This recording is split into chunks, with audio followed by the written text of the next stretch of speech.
शिक्षकों को कमजोर बनाने की सरकार की साजिश है कि ये समस्या है, आप उनसे न समझिएगा। उनकी बोली जो सरकार की है बड़ा मीठा है, स्वीट भोजन की तरह, लेकिन इनके अंदर से जो काम है वो तलवार की तरह है। 20 वर्ष से पढ़ा जिस बच्चा को जो सर्टिफिकेट मिला था, क्या उसका सर्टिफिकेट फर्जी हो गया? जब हम लोग सक्षम नहीं थे तो हम लोग को 20 वर्ष की सेवा कैसे ली गई? 4 लाख शिक्षकों का एक जन सैलाब ये गर्दनीबाग में पहुंचा हुआ है। नमस्कार, मैं शुभम प्रेरणा, आप देख रहे हैं द टुडे बिहार और इस वक्त हम आ गए हैं गर्दनीबाग धरना स्थल के पास, जहां पर हमारे आसपास जितने भी शिक्षक गण हैं मौजूद हैं, अलग अलग जिलों से आए हैं और अपनी मांग को रखते हुए दिखाई दे रहे हैं। और यहां पर सबसे बड़ी बात है कि इतना अब ये लोग मांग रख चुके हैं, सरकार सुनेगी कि नहीं ये तो आने वाले वक्त में पता चलेगा, लेकिन ये लोग बैठकर बादाम खाने को मजबूर है। अब करे भी तो क्या करे, पैर है थक जाता ही है। तो चलिए जानते हैं, जुड़ते हैं, बातचीत करते हैं कि उन्हें कैसा लग रहा है यहाँ आकर और आखिरकार वो सरकार से जो मांग रखते हैं, क्या उम्मीद जग रही है कि सरकार उनके मांग को सुनने वाली है? जी हम लोग सुबह से भूखे प्यासे हम लोग आए हुए हैं और 13 तारीख के मेरा राज्य स्तरीय धरना पूरे बिहार में के कोने कोने से आए हुए 4 लाख शिक्षकों का एक जन सैलाब ये गर्दनीबाग में पहुंचा हुआ है। टीकाकरण का काम करते हैं हम, तो उस समय हम सक्षम थे और ये सरकार जो है से हम लोग को सक्षमता परीक्षा के नाम पर हम लोग के एक सुनियोजित साजिश के तहत हम शिक्षकों को जो है छटनी करने की एक प्रयास कर रही है मैम। हम लोग को 3 जिला का ऑप्शन दिया जा रहा है। जब हम लोग सक्षम नहीं थे तो हम लोग को 20 वर्ष की सेवा कैसे ली गई? टीकाकरण का काम करते हैं हम, तो उस समय हम सक्षम थे और अब असक्षम हो गए। अब सभी शिक्षक के किन्हीं की सेवा 4 वर्ष, किन्हीं की सेवा 5 वर्ष, किन्हीं की सेवा 8 वर्ष बच रही है। और उसके बाद एक सुनियोजित साजिश के तहत हमें अपने गृह जिला से हटाने की कोशिश कर रहे हैं। कहा जा रहा है ऑनलाइन आपसे परीक्षा लिया जाएगा। क्या हमें कंप्यूटर शिक्षक के नाम पर भर्ती ली गई थी कि हम कंप्यूटर शिक्षक थे जो हम लोग ऑनलाइन परीक्षा एग्जामिनेशन देंगे? ये सरकार को जवाब देना होगा। अगर हम असक्षम थे तो हम लोग के सेवा में रहते हुए 1-2 साल पहले क्यों नहीं हटा दिया गया, या क्यों नहीं हम लोग के ट्रेनिंग करके ट्रेंड किया गया? हम लोग सब दे दिए हैं एग्जामिनेशन, ये खाली बहाना है। दक्षता का एग्जामिनेशन हमने दिया, टीईटी स्टेट का हम लोग दिया, इग्नू का डीईपी का हमने दिया।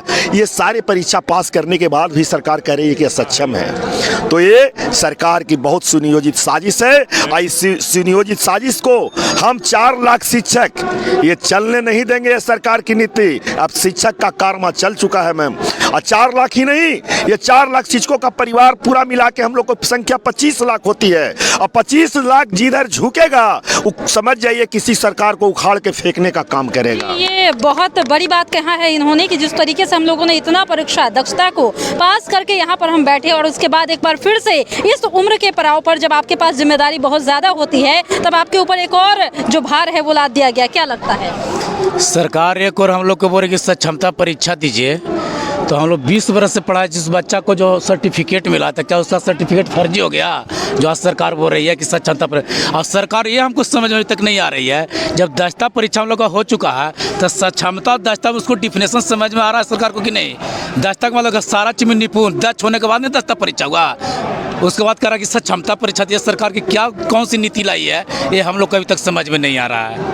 अच्छा ये बताइए, जिस तरह से इन्होंने कहा है कि जो दक्षता और सक्षमता में सरकार को जो है अंतर समझ में नहीं आ रहा है, क्या लगता है ये बात कितनी सत्य है? देखिए सरकार जो है ना, इनकी नीयत और नीति ये कहते कुछ हैं, बोली जो सरकार की है बड़ा मीठा है, स्वीट भोजन की तरह, लेकिन इनके अंदर से जो काम है वो तलवार की तरह है। सरकार जो है अपने आप में मानसिक डिस्टर्बेंस हो गए हैं। सरकार नहीं चाहती है कि हम सरकार को अब रखें। सरकार का क्या नीति है? पहले वो चाहती थी कि सारा काम इसी से लेंगे, इसलिए 2003 में बहाली 3 और 5 के बाद जब ये आए तो 6 में इनका नियोजन किया और तुरंत हम लोगों से दक्षता लिया। दक्षता में हम लोग पास कर गए, सारे टीचर पास गए। फिर टीएटी का जमाना आया, राइट टू एजुकेशन आया, उसमें टीटी से लोग बहाल कर गए। इन्होंने सारा कुछ 60 साल देने के बाद और फिर ये छटनी की नीति से और ये जो है सक्षमता परीक्षा ले रहे हैं। पात्रता और दक्षता और सक्षमता में अंतर क्या है? सरकार को खुद सोचना चाहिए। आप लोग काफ़ी पढ़े लिखे हैं, ऐसा कोई बात नहीं है, तो ये समझ में हमको नहीं समझ में आता है ये सारे शिक्षकों को कि ये सरकार खुद जो है असक्षम है। अच्छा एक बात बताइए, के पाठक पर भी जो है लोगों का गुस्सा एकदम जाहिर हो रहा है। तमाम जो शिक्षक है के पाठक के तुगलकी फरमान को गलत करार दे रहे हैं और कह रहे हैं कि जिस तरीके से ये तुगलकी फरमान जारी किए हैं तमाम शिक्षकों के ऊपर जो है एक खतरे का तलवार है। क्या लगता है? तक हमारे अपर मुख्य सचिव के पाठक की बात है, वो जब से आए हैं तो कुछ सुधार वाली बात कुछ हद तक जो शुरुआत हुई थी तो हम लोग को भी थोड़ा अच्छा लग रहा था कि चलो कुछ अगर गड़बड़ है तो वो सिस्टम में आ रहा है।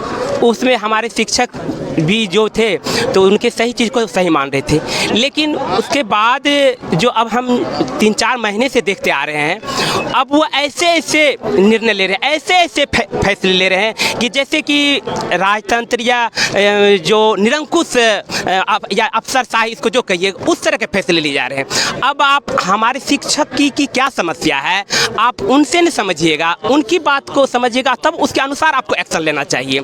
आप 9 से 5 कर दिए विद्यालय को, आप कभी हम लोग या हमारे के पाठक महोदय भी कभी 9 से 5 नहीं पढ़े होंगे, लेकिन वो भी यूपीएससी कम्पीट किए, अभी भी लोग कम्पीट कर रहे हैं और करते रहेंगे। ये 9 से 5 से नहीं है कि हमारे सभी बिहार के छात्र जो हैं वो सब यूपीएससी क्रैक कर जाएंगे। 10 से 4 में भी होता था, 9 से 4 में भी होगा। हमारी क्वालिटी एजुकेशन होगी तो होगा ही होगा। तो जहाँ तक आपने के पाठक की बात की कि उनके तुगलकी फरमान की, तो इन अब जो उनका जो कुछ काम आ रहा है वो बेवजह बर्डन बन रहा है टीचर के लिए। दुर्भाग्य की ये बात है कि कुछ पहली जो बातें हो रही थी शिक्षा व्यवस्था में कुछ सुधार होने की तो वो कुछ हद तक सही था, लेकिन अब जो हो रहा है कि अब इनकी जो कार्य क्षमता को नहीं देखा जा रहा है, उनको जो मानसिक रूप से प्रेशर किया जा रहा है। अब कह रहा है आप ये नहीं कीजिएगा तो आपको ये कर देंगे, आपका वेतन कर देंगे, कभी कहता है आप परीक्षा देना पड़ेगा नहीं तो नौकरी से हटा देंगे। तो भाई ये तो तुगलकी ही फरमान है। ये एक अफसर का, एक लोकतांत्रिक तरीके का, एक संवैधानिक पद पर, एक जो यूपीएससी जो हमारे भारतवर्ष के जो फर्स्ट संगठन है उसके द्वारा चयनित लोग इस तरह की बातें करते हैं। एक समझना चाहिए कि ये शिक्षक कितना संवेदनशील। जैसे बात इन्होंने कही है के पाठक को लेकर, आप भी कुछ कहना चाह रहे हैं? के पाठक के बारे में हम ये बताना चाह रहे हैं कि के पाठक जी कह रहे हैं कि हम सक्षमता परीक्षा लेंगे और 3 बार नहीं 5 बार चांस देंगे। तो क्या हम लोगों ने उसको 5 बार और 8 बार आजीवन बोला है? ऐसा कोई शिक्षक बोला है कि हाँ हम लोग को परीक्षा में बैठाइए और 10 मरतबा मोड़ कर दिए? हम लोग कभी भी एग्ज़ाम दिए हैं तो एक टाइम में पास किए, और आज तक हम लोग जो भी एग्ज़ाम दिया उसमें कभी फेल और कभी सेकंड डिवीजन से भी पास नहीं किए। 90% 80% नंबर ला करके और सक्षमता परीक्षा दक्षता परीक्षा पास किए। एक बात और कहते हैं कि अगर सरकार सक्षमता परीक्षा शिक्षक दे दे है ना भाई, तो क्या ये सहायक शिक्षक बना देंगे? सहायक शिक्षक के वेतन देंगे? शिक्षक सहायक नया एक बात और भी है कि बिहार में हम 20 वर्षों से हम लोग देख रहे हैं कि शिक्षकों को कैटेगरी वाइज शिक्षकों को कमजोर बनाने की सरकार की साजिश है कि ये कमजोर रहेंगे, संगठित नहीं रहेंगे। ये क्वालिटेटिव एजुकेशन देने का ये नहीं। अगर आप क्वालिटेटिव एजुकेशन देना चाहते हैं तो आप जो शिक्षक की जो मांगे हैं उसकी जो बेसिक नीड्स है उसको भी ध्यान देना पड़ेगा। आप उसकी बेसिक नीड्स को पूरा नहीं कर पा रहे हैं और शिक्षक से बड़ी बड़ी उम्मीदें लगाते हैं और नए नए फरमान जारी करते हैं, नई नई तरह की समस्याएं देते हैं। अब हमारा उम्र भी धीरे धीरे 20 साल हम सेवा कर चुके हैं, अब हमसे और कितना करवाना चाहते हैं और कितना हमसे अब बेवजह का फरमान, बेवजह का परेशानी, मानसिक परेशानी। तो अब अपने सब आदमी को, अपना परिवार को, बाल बच्चा लेकर के, अपने माता पिता को लेकर के है कि आगे की ज़िंदगी ना हमारे पास कोई रिटायरमेंट है। जैसे एक मजदूर डेली कमाता है और खाता है, उसी तरह से हम लोग अभी तक खाते पीते रहे हैं। तो जैसा कि आप सुन रहे हैं कि इन्होंने अपनी समस्या को बताई है और सबसे बड़ी बात इन्होंने कही कि हमारे पास जिस तरीके का